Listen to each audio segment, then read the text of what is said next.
Nagtatrabaho ko pala sa karinderya. Opo, noon, serbedora po ako. Kaya marunong po akong magluto. Tapos, masipag din po akong maglinis. Basta kahit ano po, kaya ko pong gawin. Naku, ma'am, kailangan lambutan talaga namin ang anak ko.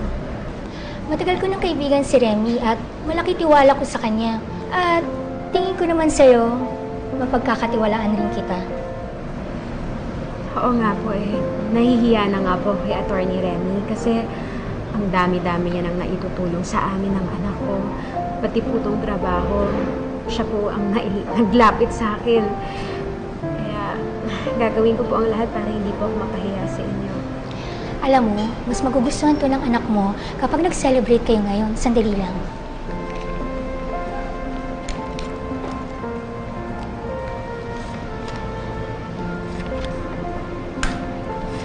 Paglabas mo, pumunta ka sa pastry section at iabot mo to. Masarap na cake yan. Magugustuhan niya ng anak mo. Naku, maraming salamat po.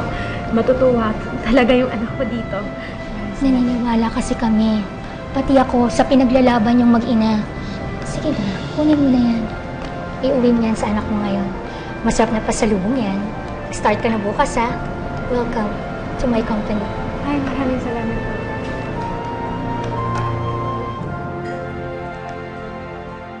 Alam mo, buti na lang talaga, hindi na ipapa-DNA si Isabel.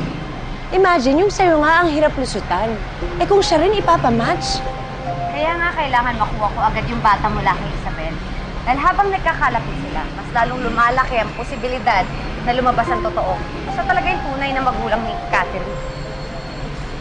Ano, mauna na ako, ha? Lalakad pa ako. See you tomorrow. Sige, maraming salamat.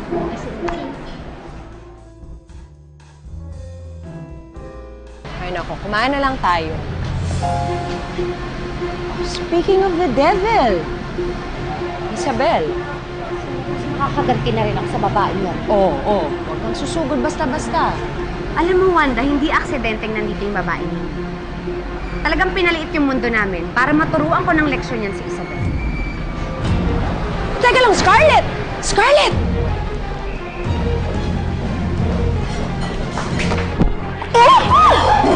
Anak! Bakit mo sinira yung date? Para sa anak ko yun eh! Oy, kulang pa yan sa ginawa mo sa pamilya ko! Pinoprotektahan ko lang ang anak ko, Scarlett! Lakas naman ng loob mong sumagot? Eh, ikaw nga tong kriminal? Kriminal? Hindi krimen ang protektahan ko at mahalin ko ang anak ko. Pero kung sa tingin mo, krimen yon, 1,000 beses na akong nagkasala. Baka nakakalimutan mo. Bayad ka sa pagiging surrogate mo. Pero inangkin mo yung anak ko. Ano akala mo sa kanya? Laruan? Karugtong sinaya ng buhay ko, kaya hindi ko siya pwedeng ipamigay sa'yo. Pamigay? Hindi mo matatawag na pamigay yun. Dahil hindi naman iyo.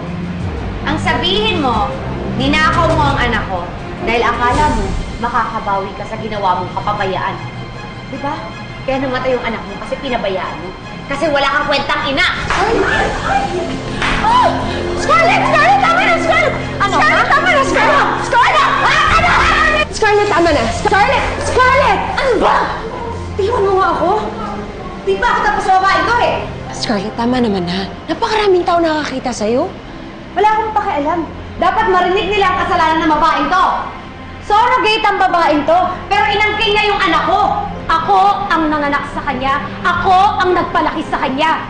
Sa amin ni Javier nanggaling ang buhay niya. Hindi sa inyo galing ang buhay niya dahil ako ang nagduktong sa buhay niya. Kapal. Scarlett, tama na! Scarlett, tama na!